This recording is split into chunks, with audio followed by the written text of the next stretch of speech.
할렐루야. 하나님의 은혜와 사랑하심이 저와 여러분의 가정 가운데 충만히 있기를 주님으로 축복합니다. 그리고 주님의 은혜와 사랑하심이 여러분의 가정과 자녀 가운데 충만히 있기를 다시 한번 주님으로 축복합니다. 우리가 새로운 일들을 도전한다는 것은, 시작한다는 것은 가슴을 설레게 하기도 합니다. 우리가 여행을 하는 것도 마찬가지일 것이고, 또 새로운 어떤 일들을 우리 눈앞에 펼쳐질 때 분명 내 마음을 그리고 내 심장을 뛰게 하는 일들을 경험할 것입니다. 그러나 새로운 일을 시작함에 있어서 그런 설렘만 있는 것은 아닙니다. 동시에 우리에게는 두려움도 다가오고 있는 것 사실이기도 합니다. 인생을 어떻게 살아가느냐라고 한다면 저는 그것이 그 자체가 모험이 아닐까 생각해 봅니다.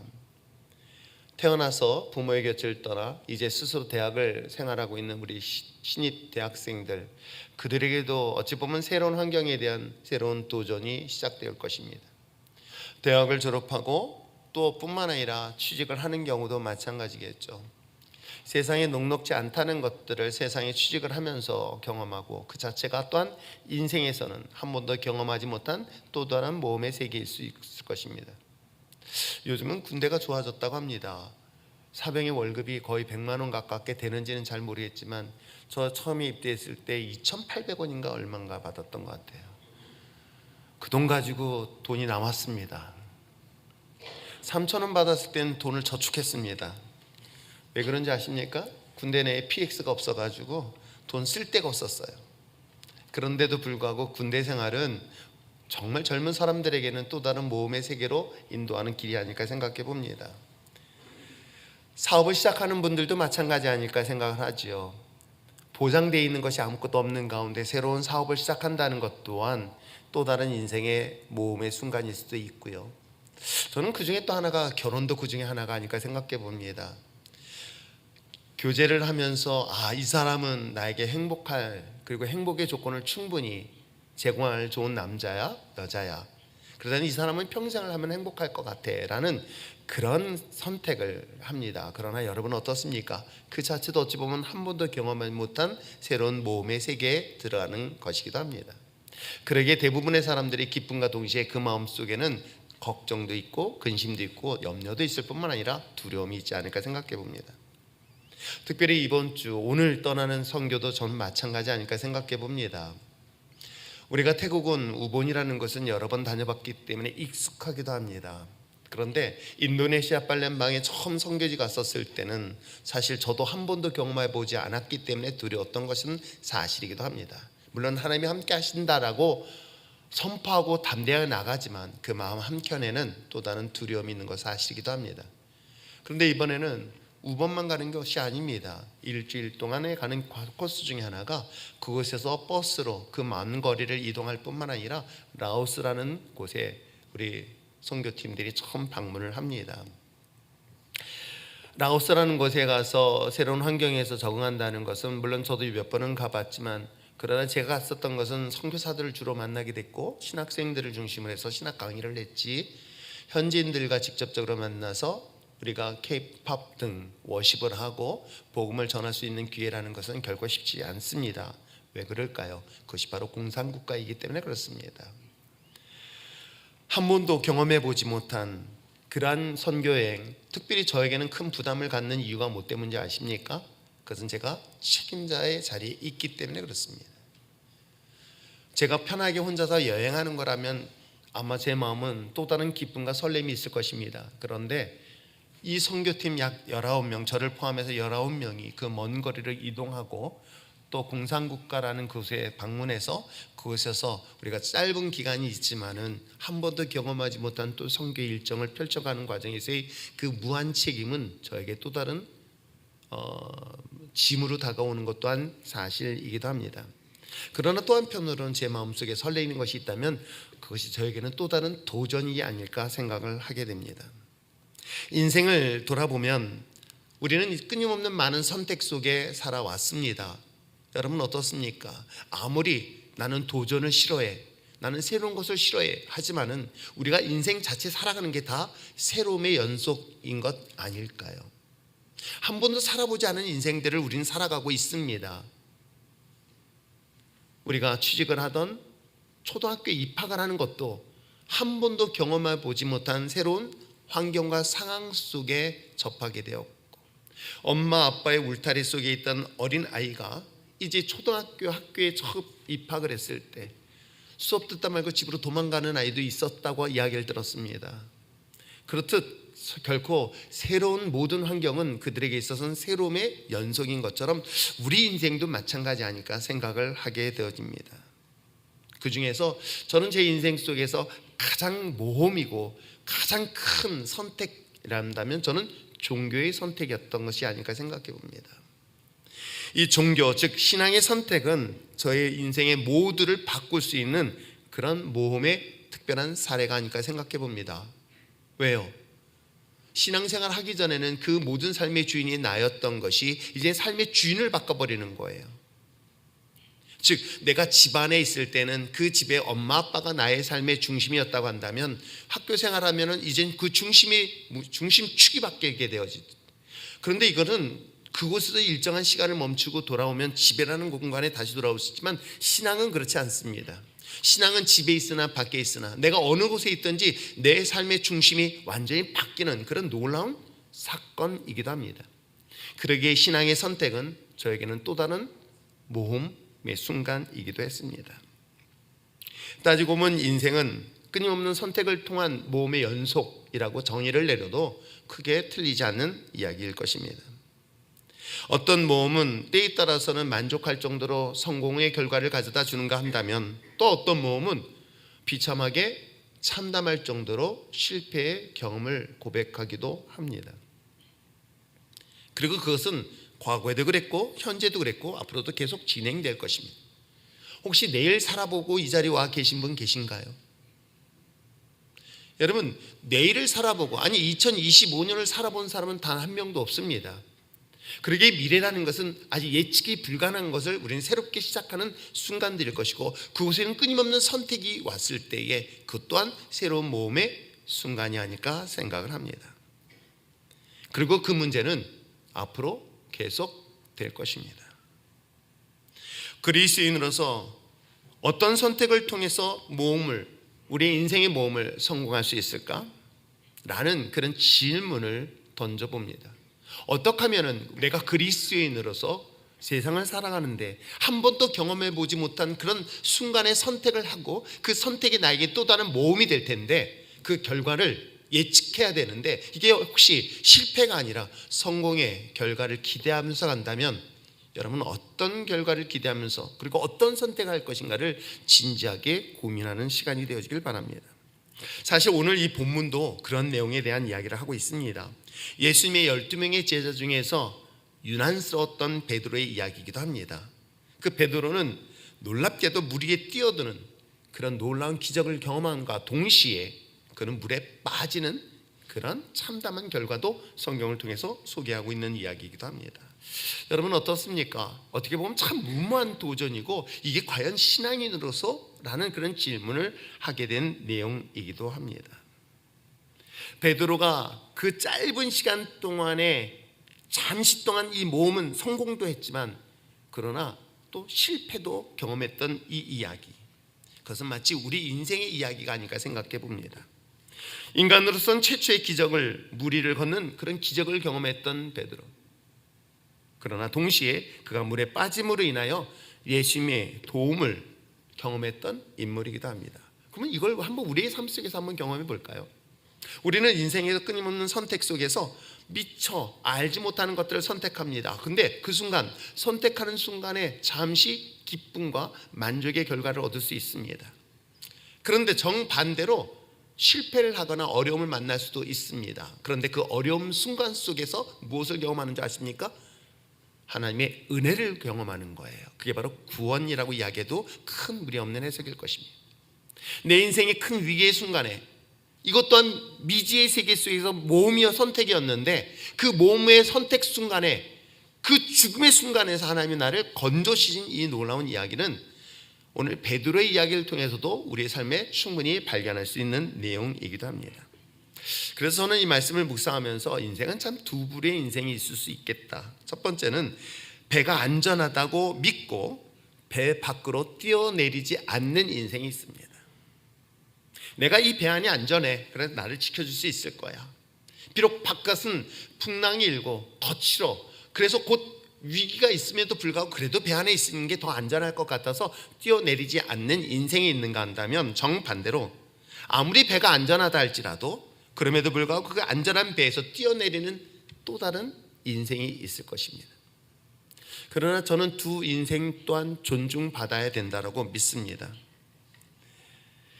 그러나 한 가지 분명한 사실은, 안전한 배에서 뛰어내린 그 인생은 어찌 보면 아무도 시도하거나 도전하지 않은 무모함처럼 보이지만, 그러나 그곳에서 또 다른 하나님의 역사를 새롭게 만드는 사건으로 보여주고 있단다면, 저는 새로움에 대한 끊임없는 도전이 우리 율전의 신앙 공동체 속에 끊임없이 일어나길 저는 소망합니다. 그것이 어리석어 보여도요, 하나님의 자녀에게는 그 속에서 하나님의 빛을 발할 수 있고요, 또 하나 특징이 있습니다. 하나님의 자녀는 세상의 사람들과 달라야 되지는 않을까. 무모한 도전 같지만 무모한 도전 속에서 맨 마지막 절에 기록된 것처럼 우리는 하나님이, 예수 그리스도가 하나님의 아들이라는 사실을 우리의 삶 속에서 증명해 보일 거룩한 믿음의 자녀라는 것 또한 잊지 마시기를 부탁드립니다. 실패가 두려워 도전하지 아니한다면, 그리고 아무것도 하지 않는다면 여러분의 인생에는 아무런 일이 일어나지 않을 것입니다. 그러나 두렵지만 새로움에 대한 선택을 도전한다면 여러분에게는 새로운 창조적 그리고 기적의 역사의 주인공이 될 줄 믿습니다. 그리스도인으로서 무모하게 선택하는 그 도전하기 위해서라면, 저는 오늘 본문을 통해서 세 가지 살펴볼 수 있습니다. 그리스도인이라고 한다면, 하나님 믿는 자녀라고 한다면 최소한 하나님의 백을 믿고 하나님의 능력을 믿고 무모하게 도전하기 위해서라면 반드시 이 원리를 찾아야 되겠는데, 첫째는 우리의 인생의 모든 모험은 여러분 목적이 있습니다. 동기가 있습니다. 어떤 동기가 있어야 되면 어떤 목적이 있을까? 우리는 세상의 성공을 위해서, 어떤 목적을 위해서 어떤 것들을 도전해 나갈 때에, 그건 분명 개인의 성공이라는 그런 목적을 가지고 대부분이 출발을 합니다. 사업도 그리하며 또한 인생의 모든 선택도 마찬가지일 것입니다. 물론 궁극적으로는 행복이라고 이야기할 수 있겠죠. 내가 결혼이라는 한 번도 경험하지 못한 그 결혼을 선택하는 순간 목적은 뭐였습니까? 행복이었던 것이었죠. 그러나 그리스도인은 이 출발선상이 달라야 된다는 것을 제가 말씀드렸습니다. 뭐예요? 저 역시도 제 인생의 성공이 곧 행복이라고 생각했던 저의 인생에, 내 인생의 주인이 내가 아닌 주님으로 바뀌었을 때, 신앙의 선택이 바뀌었을 때 그 목적 자체가 달랐어요. 근데 저는 이 본문을 보면서 아주 중요한 목적을 보게 되는데, 그게 뭘까? 바로 순종을 위한 모험으로 출발하고 있다는 거예요. 순종을 위한 모험. 어떻게 보면 참 이 말이 여러분들에게 어떻게 들릴지는 모르겠지만 어리석게 들릴 수도 있으나, 그러나 놀랍게도 하나님과 나와의 관계 속에서 이 끊임없이 주어지는 이 모험 속에는 순종이라는 단어를 절대로 잃어버려서는 아니 된다는 것 잊지 마시기를 부탁드립니다. 본문에서 베드로는 실패에 앞서서 무모한 도전을 하게 된 동기를 발견되어지는데, 자, 한번 28절의 말씀 한번 읽어볼까요? 자, 28절 한번 여러분 큰 소리 읽어보시길 바랍니다. 읽겠습니다. 시작.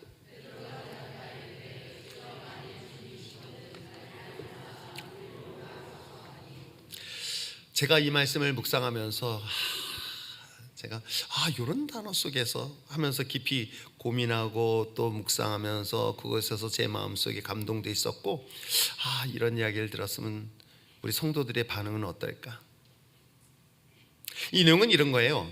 만일 당신이 주님이시라고 한다면, 만일 당신이 하나님이시라고 한다면 내게 이렇게 명령해 주세요라고 얘기하는 내용이에요. 이 문장이 그런 내용이거든요. 당신이 살아계신 하나님이라면 나에게 이런 명령을 해주세요 라고 얘기를 하고 있는 거예요.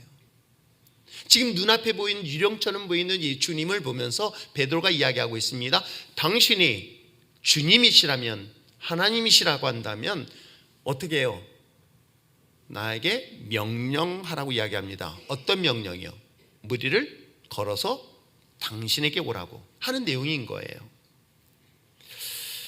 만약 당신이 주님이시라고 한다면, 하나님이 살아계신 하나님이라고 한다면 여러분은 어떤 질문을 할까? 제가 지금까지 신앙생활하면서 많은 분들을 보면 기도의 내용들을 봅니다. 하나님이 정말 살아계시면 하나님이 이걸 구해주세요. 하나님이 정말 살아계신 하나님이라면 나를 이러이러한 문제에서 또 해결해 주세요 라고 하는 질문을, 아니 이러한 기도의 제목들을 혹시 여러분 하고 있는 건 아닐까요? 여러분 손에 가슴을 얹고, 아니 손에 가슴을 얹는 게 아니에요. 가슴에 손을 얹으세요. 이제 웃는구나. 나는 이 말을 못 알아들으실 줄 알았는데. 근데 여러분 어떻습니까? 여러분들이 정말 하나님 앞에서 진실하게 얘기할 때에 하나님이 정말 살아계신다면, 하나님이 정말 살아계신다면 그 다음엔 어떤 질문을 하고 어떤 하나님 앞에 기도를 할까요? 하나님, 이건 불가능합니다. 이 문제를 해결해 주세요. 사업장에 경제적으로 굉장히 큰 어려움이 있습니다. 이걸 부도내야 될 상황인데 하나님 이 문제를 해결해 주세요. 하나님이 정말 살아계신다면, 내 병이 낫게 해주세요. 혹시 그렇게 기도하면서 지금까지 오지 않았을까요? 근데 베드로는 그렇게 질문하지 않았습니다. 지금 베드로는 어떤 상황이었습니까? 지금 풍랑 속의 배에 위기 상황에 처했던 거예요. 그럼 여러분, 그 풍랑의 위기 상황에 처한 여러분이라면 어떻게 기도할까요? 주님이, 당신이 주님이라면 이 풍랑을 잠잠케 해달라고 먼저 기도하지 않을까요? 근데 베드로는 아주 뜻밖의 질문을 하고 있어요. 뭐라고요?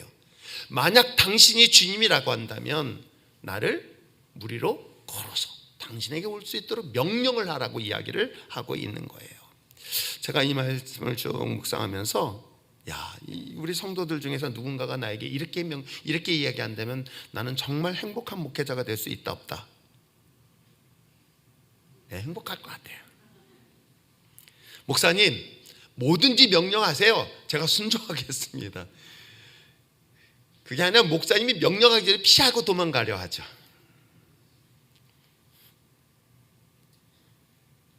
주님께서 여러분들에게 이번에 같이 선교 가자 라고 말하기 전에 피해 다니는 게 아니라, 목사님 저에게 그렇게 말씀해 주세요. 저 이번에 선교 가겠습니다. 한 명도 없어요. 지금 이런 상황인 거예요. 정말 하나님이 살아계신다면, 하나님이 역사하신다면, 하나님 내 인생 가운데 참된 주인이시란다면 내 환경과 상황은 그럴 수가 없습니다. 지금 이런 여유가 없습니다. 그런데 하나님, 내가 가겠습니다. 그렇게 명령하게 해달라고. 이런 이야기를 지금 하고 있는 거예요.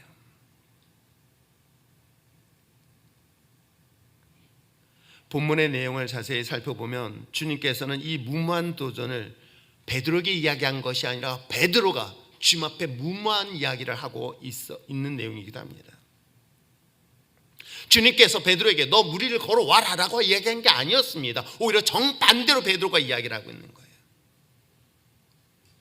주님이 나에게 먼저 말씀하셔서 너 이러이러한 직분을 감당하라고 이야기하는 것이 아니라, 하나님, 내가 하나님의 은혜 가운데 있기에 하나님, 내가 먼저 이 직분을 감당하겠습니다. 그 말을 내게 들려주세요 라고 이야기하고 있고, 명령해 주세요 라고 하는 내용이 본문 내용인 거예요. 예수 그리스도가, 또는 하나님께서 자신의 삶의 주권자임을, 정말 하나님의 구원의 주체라는 사실을 고백한다면 오늘 우리는 삶의 모든 영역에서 삶의 주인이 바뀌어야 될 것입니다. 인생의 모든 상황이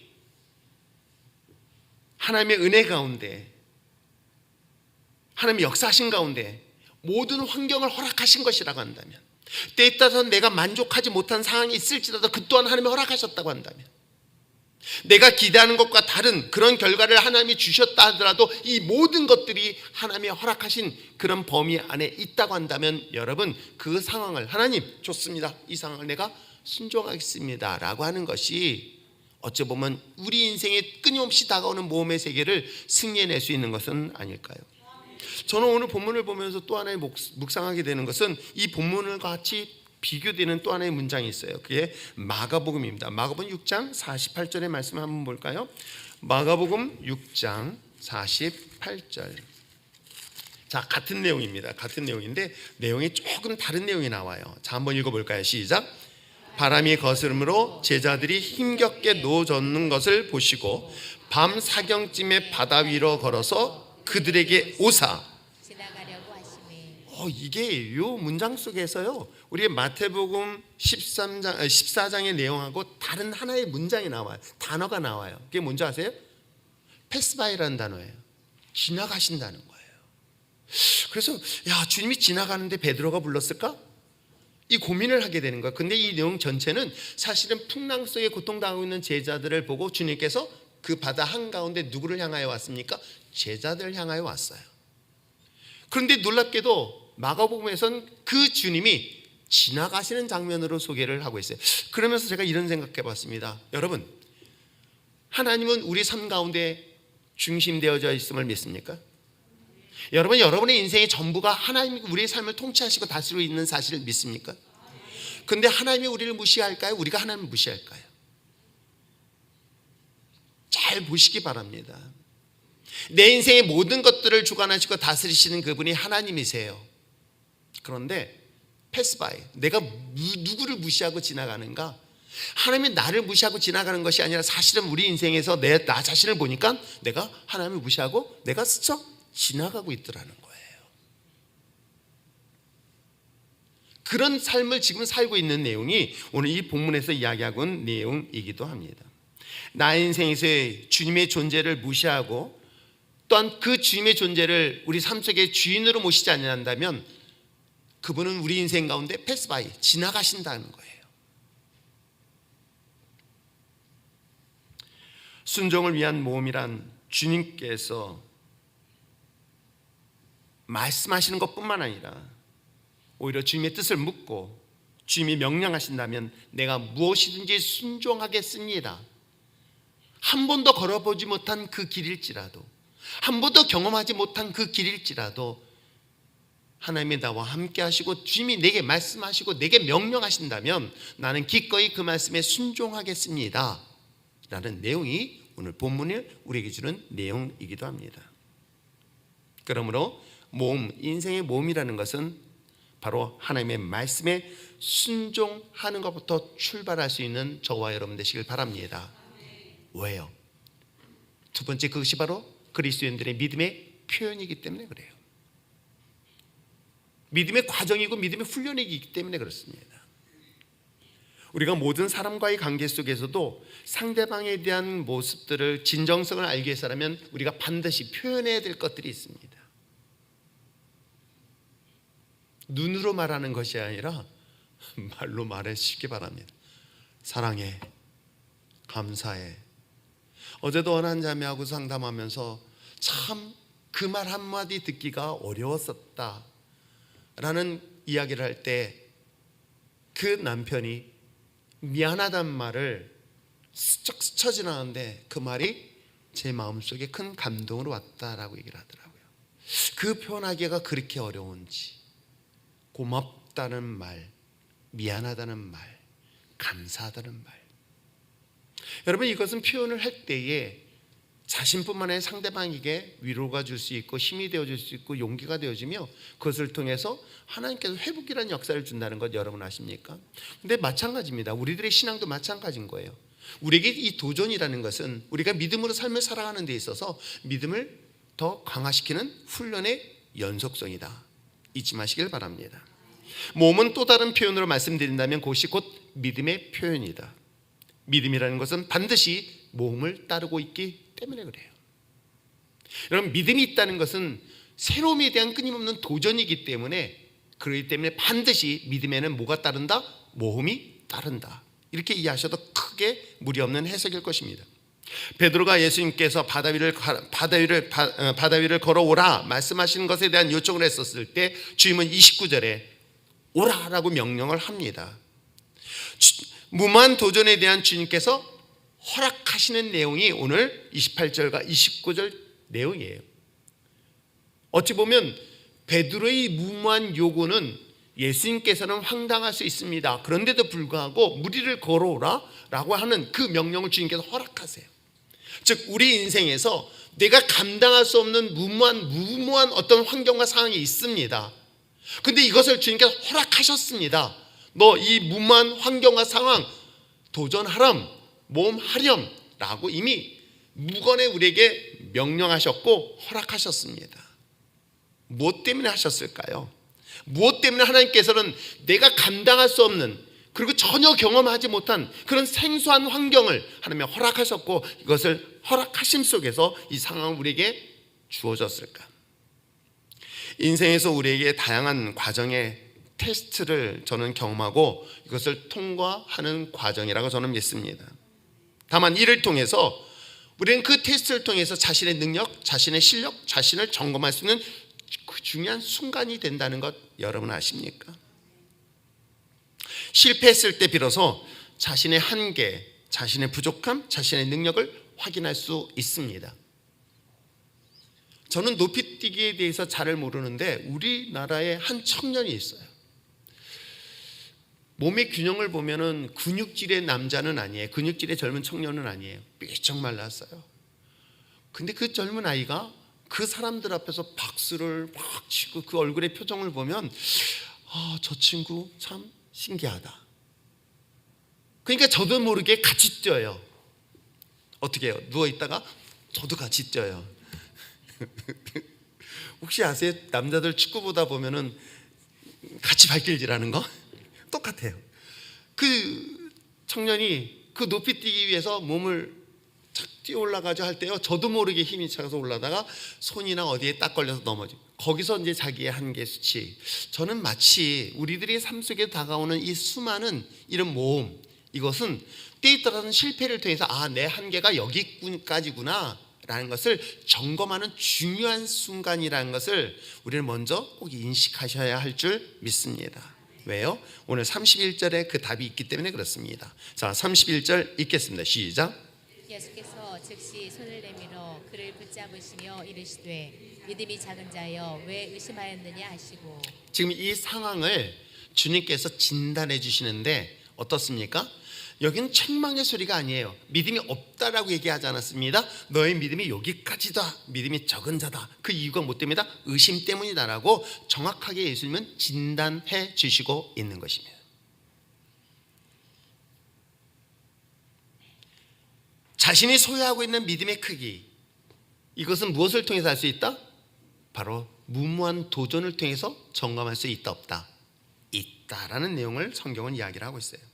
하나님의 말씀에 따른 그 순종은 곧 모험의 시작이다. 여러분, 이거 사건들이 얼마나 많은지 아세요? 가나의 혼인잔치에서 예수님이 첫 번째 표적을 일으켰던 사건도 어찌 보면 그 주님의 말씀에 대하여 믿음의 순종이 하는 과정 중에 하나라는 것 여러분 아시잖아요.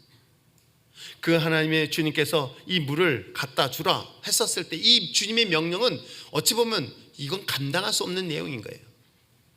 근데 그 말씀에 내가 따랐습니다. 순종했습니다. 그것을 복격했던 제자들은 그것을 통해서 믿음이 한 단계 성장했습니다.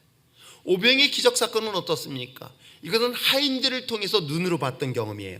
그럼 오병의 기적의 사건은 자신들이 직접 경험한 사건인 거예요. 물고기 2마리, 보리떡 5개 광질해 놓고 뚜껑을 닫았습니다. 예수님이 하늘을 향하여 기도했습니다.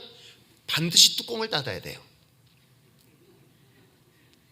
그랬을 거예요. 그리고 하늘을 향하여 기도했습니다. 누가? 예수님이. 그리고 뚜껑을 닫은 채 제자들에게 줬어요. 제자들은 순간 생각했습니다. 그 안에 들어가기를 물고기 2마리, 보리떡 5개인데. 이때부터 마술이 일어나기 시작했습니다. 저는 가끔 이 마술하는 사람들이 요만한 집어넣고 뭘 집어넣는데 막 계속 나와요. 뭔가 줄이 나오거나 뭔가 막 나와. 예수님이 저런 기적을 저렇게 했구나. 혼자서 그랬다고요. 여러분 생각해 보세요. 마술하는 사람들은 그것을 어떻게 속임수든 뭔가를 하고 준비했지만 예수님은 어땠습니까? 그냥 제자들은 광주리에 있는 그 물고기 2마리, 보리떡 5개. 여러분 어떻게 하시겠어요? 미쳤나 이 목사, 이게 나이가 들었네. 요즘 장로님이 계속 저한테 얘기하는 얘기가 목사님 요즘 늙어 보이네요.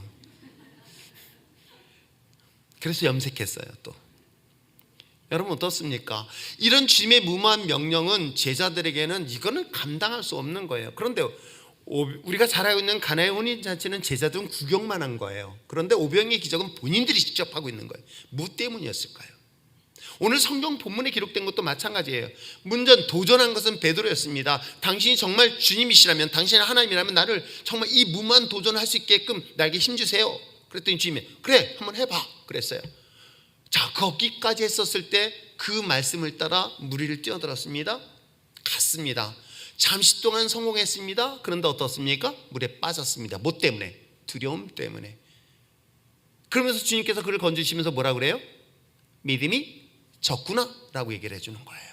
너의 믿음이 여기까지밖에 안 되고 있구나. 그 원인은 뭐다? 의심 때문이다 라고 얘기해 주는 거예요. 여러분, 이 과정은 결국은 이것을 통해서 자신의 믿음을 체크할 수 있고, 이걸 통해서 자신의 믿음이 이제는 어느 단계까지 가야 된다. 왜? 순간 성공한 것도 있었잖아요.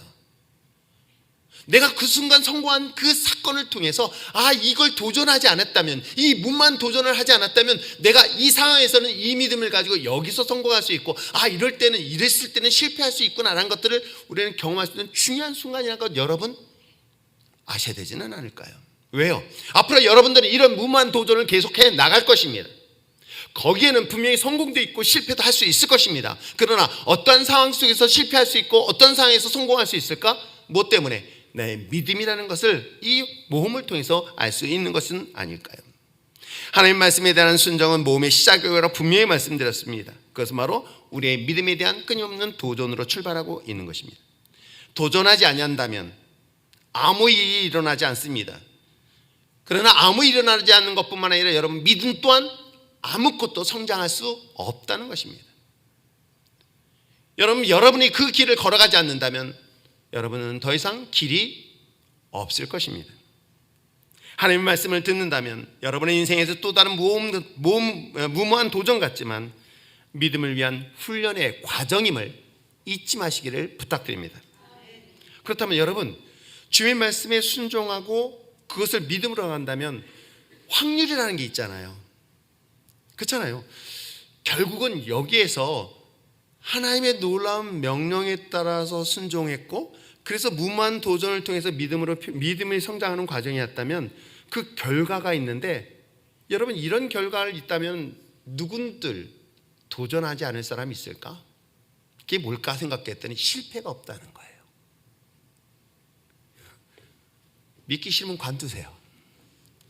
절대로 이 무모한 도전에는 실패가 있다 없다? 없다. 이걸 믿고 나가십시오. 이게 믿음의 그리스도인의 삶인 거예요. 세상 사람들은 끊임없이 실패를 경험합니다. 저는 확실하게 얘기할 수 있는 건 그리스도인들은 실패는 있다 없다? 없다. 그랬더니 또 이 중에서는 그랬더니 있는데요. 그러니까 확 그냥 입을 팍 하고 싶어요. 따라하셔야 바랍니다. 그리스도인의 무모한 도전은, 실패는 없다. 여러분 이건 그냥 청포해 뿌리고 나가세요. 여러분, 여러분이 이성으로 판단하고 이성으로 생각할 이야기 아니에요. 저 역시도 굉장히 인간적인 이성적인 사람이고요, 굉장히 계획적인 사람인데도 불구하고 주님 앞에서는요 이게 다 무너졌어요. 하나님의 뜻 안에 하나님께서 시작한 그 모든 명령 속에는 무모해 보이지만 반드시 하나님은 그 실패를 우리는 허락하지 않는다. 왜 그럴까요? 한번 볼까요? 하나님의 자녀에게 있어서 믿음의 모험은 절대로 실패할 수 없는 이유가 있었어요. 왜요?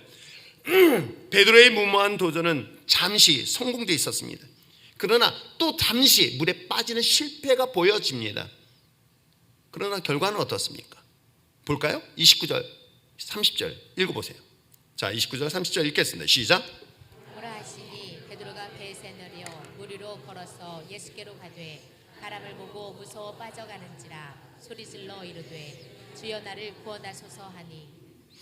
여기서 본문에 기록된 것처럼 베드로는 바람을 보고 무서워 물에 빠졌습니다. 그래서 주님 앞에 뭐라고 그래요? 주여 나를 구원하소서라고 이야기를 하고 있습니다. 어떻습니까? 오늘 본문에 기록된 것처럼 진짜 물 위를 걷다가 얼마 가지 못하여 무서운 물에 빠져 하나님 help me 도와주세요 간구합니다. 그런데 이것으로 끝나요? 반전의 역사가 있죠? 그게 31절 32절이에요. 읽겠습니다. 시작.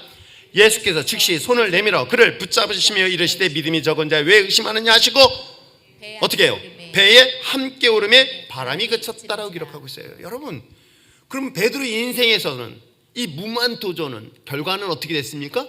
물에 빠져 죽었더라? 아니에요. 아니, 그런 내용은 아무리 찾아봐도 없어요. 여러분, 여러분의 인생이 지금 이런 상황에 처해 있는 거예요. 왜 무서워하고 왜 두려워하고 왜 염려하시려 하십니까? 이 사건은 예수님이 주도한 사건이 아니에요. 누가 주도했습니까? 베드로가 주도한 사건이에요. 저는 이 상황을 보면서 우리 인생에서는요, 예측 못할 엄청난 풍랑을 만날 수 있어요. 감당할 수 없는 큰 시련의 큰 어려움의 문제를 만날 수 있습니다. 그 또한 하나님의 허락하신 범위 안에 있는 사건이기도 합니다.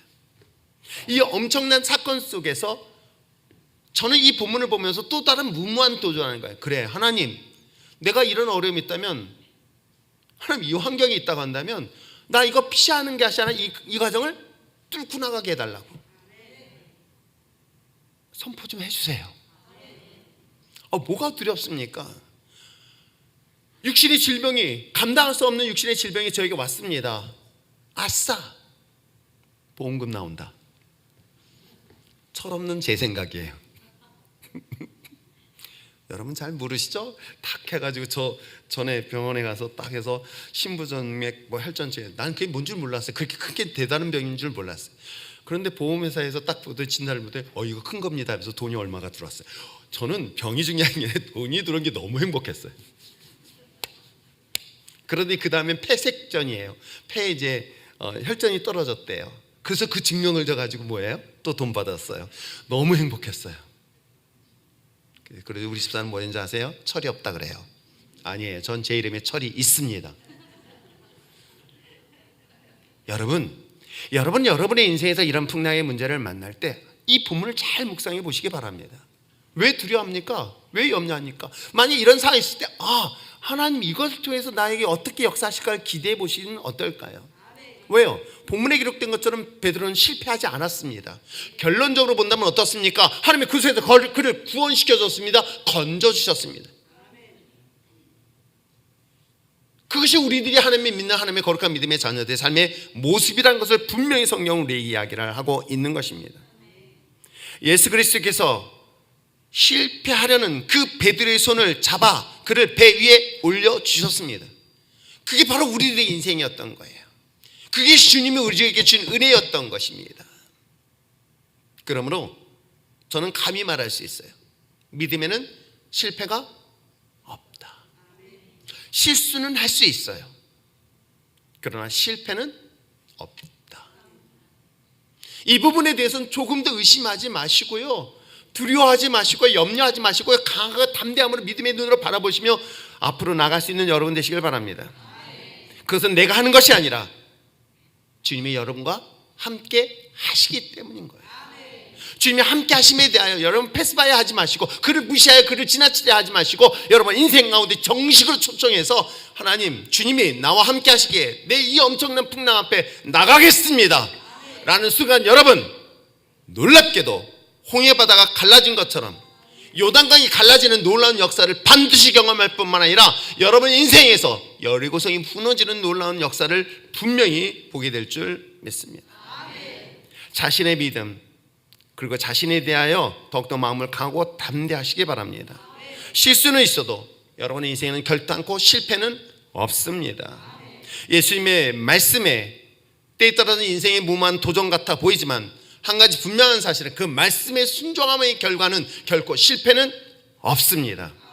이 부분에 대해서는 조금 더 의심하지 않고 담대하게 나갈 수 있는 저와 여러분 되시길 부탁드립니다. 이런 수많은 간증의 이야기는 성경 속에 수두룩할 뿐만 아니라 우리 주변에, 아니 우리 자신, 아니 내 자신의 인생 속에서도 저는 간증할 수 있으며 고백할 수 있습니다. 하나님의 말씀에 대한 순종의 모험은 말씀을 위한 훈련의 과정입니다. 그리고 훈련의 과정을 통해서 하나님께서 허락하신 이 모험 뒤에는 반드시 절대적으로 실패가 없다. 이 사실을, 이 사건을 통해서 기억하셔서 이제 비록 우리들의 인생은 새로운 힘들에 계속 연속될 것입니다. 아니 오늘 이 시간 이후는 모든 게 다 새로운 것일 것입니다. 그러나 새로움에 대한 도전을 하는데 두려워하지 마시기 바랍니다.